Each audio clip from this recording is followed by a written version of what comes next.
बिस्मिल्लाहिर्रहमानिर्रहीम। अस्सलामु अलैकुम। Welcome to my channel.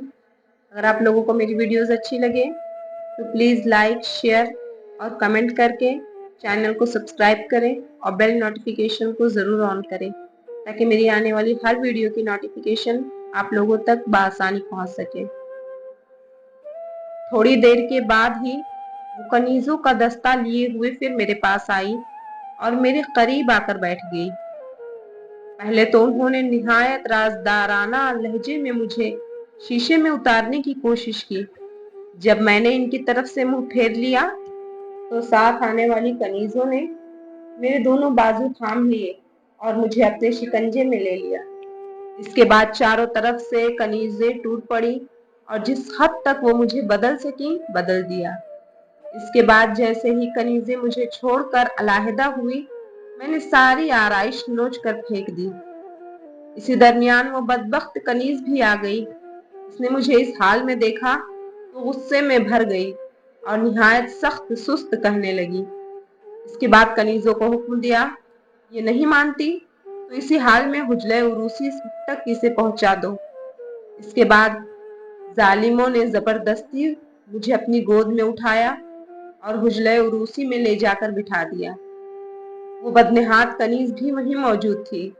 मेरी तरफ मुंह करके कहने लगी, अभी जहां पनाह दरबार में आमाइदीन सल्तनत की मुबारकबादें कबूल कर रहे हैं। जैसे ही वो इससे फारिग होंगे वहां से उठकर उजला उरूसी में तशरीफ लाएंगे। दरवाजे पर कनीजों का पहरा था और मैं अंदर अपनी तकदीर का मातम कर रही थी। सख्त इस्तराब था कि मैं अपने नामोज के मदफन के करीब पहुंच गई थी। पर्दा गैब से अब तक कोई हाथ नमोदार नहीं हो रहा था। फिर मेरे ईमान और यकीन की दीवार हिलने लगी। फिर मायूसियों के गर्दाब में मेरा दिल डूबने लगा। उम्मीद का टिमटिमाता हुआ एक चिराग जल रहा था, वो भी आंधियों की जद पर था। अचानक मुबारक सलामत के शोर से सारा महल गूंज उठा। अब मैं अपने आप में नहीं थी। शिद्दत इज़्तिराब में जमीन पर लौटने लगी। दहशत से मेरी रगों का खून जमने लगा। मौत के सिवा अब कोई मेरी नामोज का मुहाफिज नहीं रह गया था। इसी आलम मर्ग में एक बदबख्त कनीज ने मेरे जख्मों पर नमक छिड़का। अब से खड़ी हो जाओ, जहां पनाह जीने से गुजरते हुए अब इधर आना चाहते हैं। ये खबर नश्तर की तरह मेरे कलेजे में चुभ गई। मैं एकदम तिलमिला उठी। मेरा दम घुटने लगा। अब मेरे एतमादो यकीन का शिराजा बिखरना ही चाहता था कि नागहाना महल के जेरे हिस्से में एक शोर बुलंद हुआ। वही कनीज जो गायबाना तौर पर मुझसे मानूस थी, मेरे पास दौड़ी हुई आई और हाँफते हुए कहा, अब अपना खून न जलाइए। मदीने के आसमान से चारागरों का काफिला आ गया।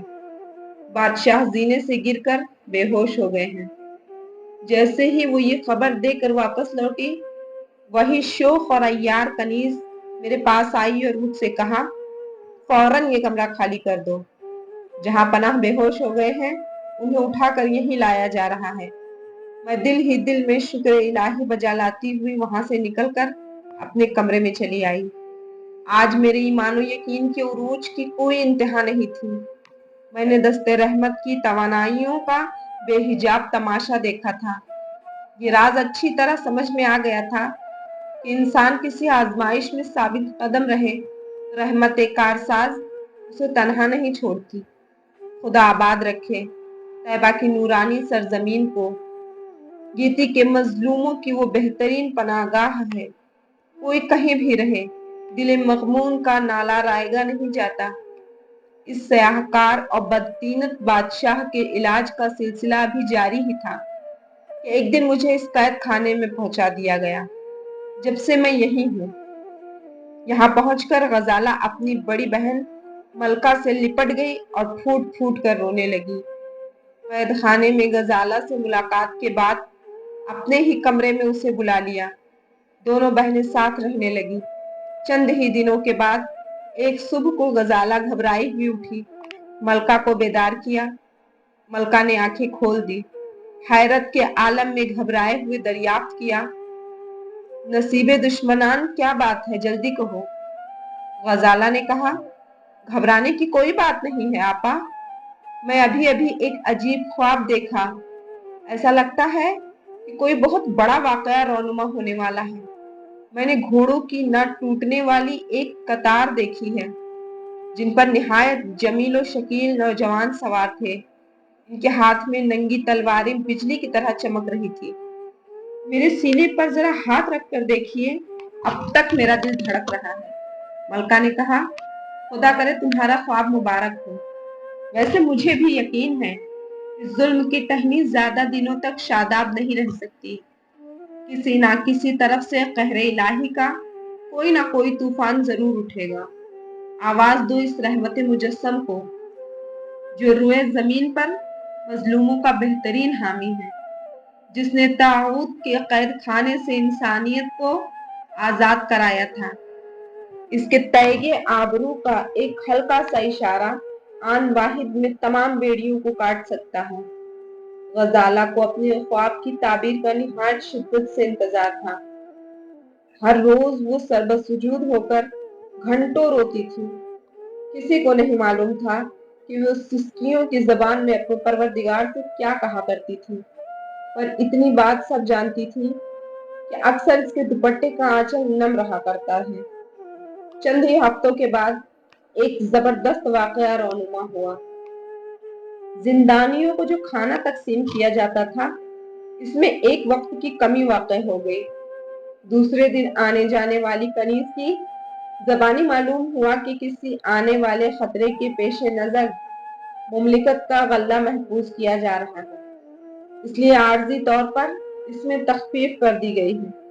खतरा टल जाने के बाद फिर से दस्तूर के मुताबिक बहाल कर दिया जाएगा।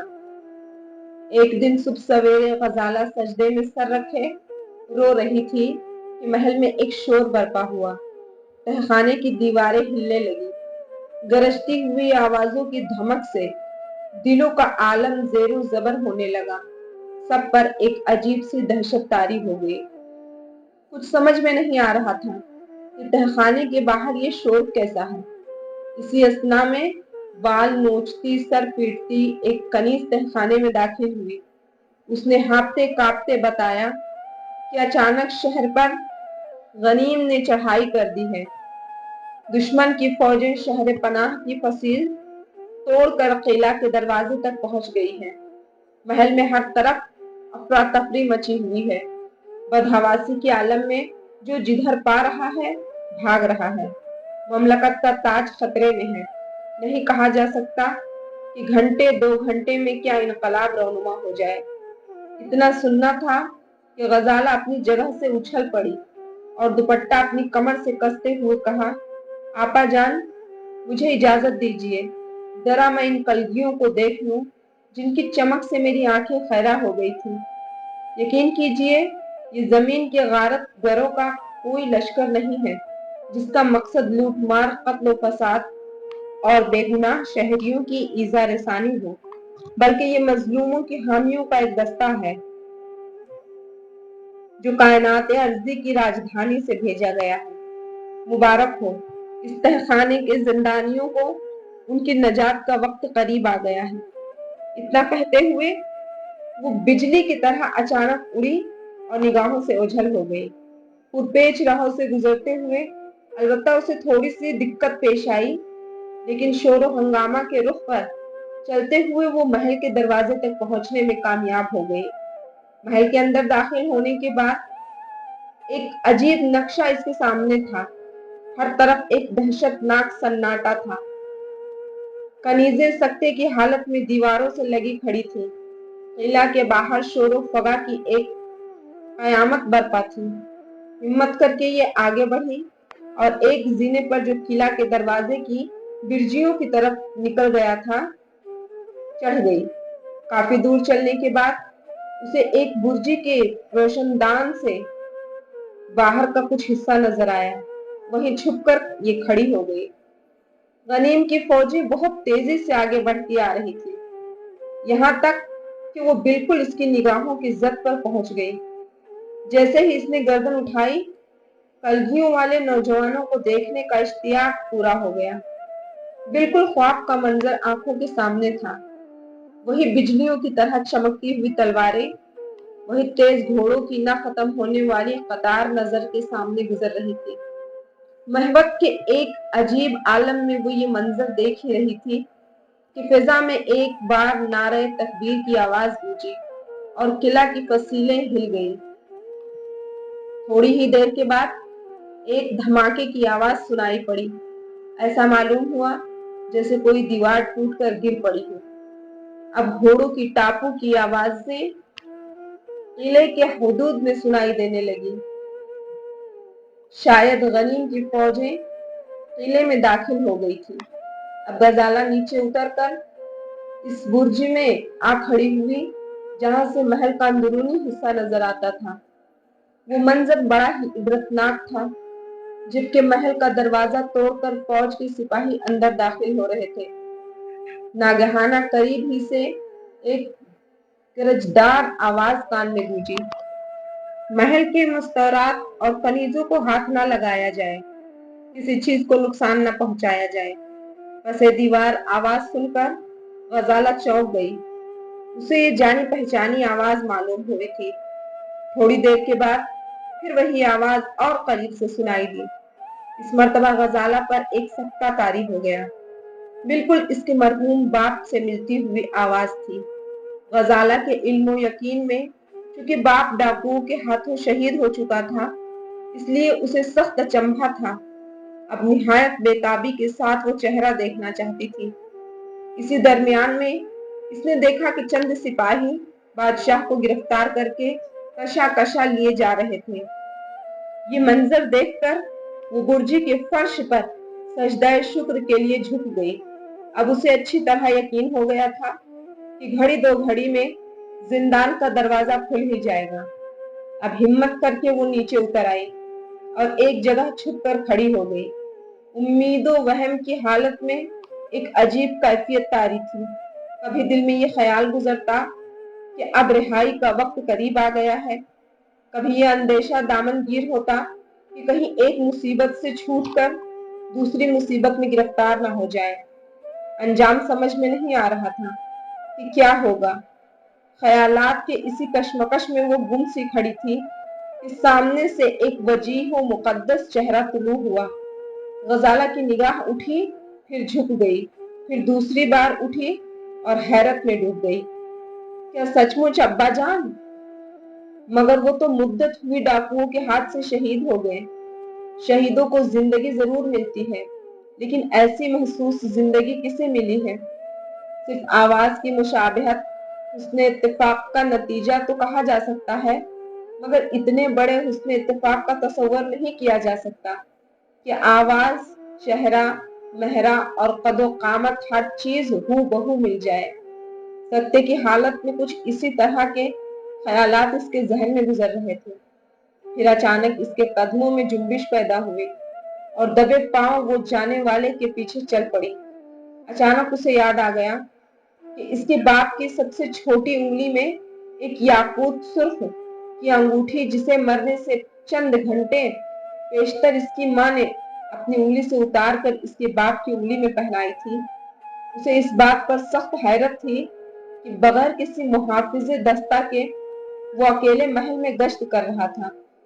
कुछ दूर चलने के बाद वो एक जगह खड़ी हो गई और अंगूठी देखने की तमन्ना में उस शख्स का इंतजार करने लगी। थोड़ी देर बाद तेज तेज कदम उठाता हुआ वो शख्स वापस लौटा। दूर ही से याकूत सुर्ख की अंगूठी इसकी सबसे छोटी उंगली में चमक रही थी। अब गजाला से जब्त ना हो सका। बेख्तियार इसके मुंह से एक चीख निकल पड़ी, अब्बा जान। आने वाले ने पलट कर देखा और रुक गया। एक लम्हे बाद फिर एक चीख बुलंद हुई, बेटी गजाला। गजाला अपने बाप के शाने पर सर रखकर रोने लगी। जज्बात का तूफान थम जाने के बाद इसने बाप से दरियाफ्त किया, अब्बा जान, आप तो हमारे इल्मो यकीन से शहीद हो चुके थे, दोबारा जिंदा होकर दुनिया में कैसे आ गए?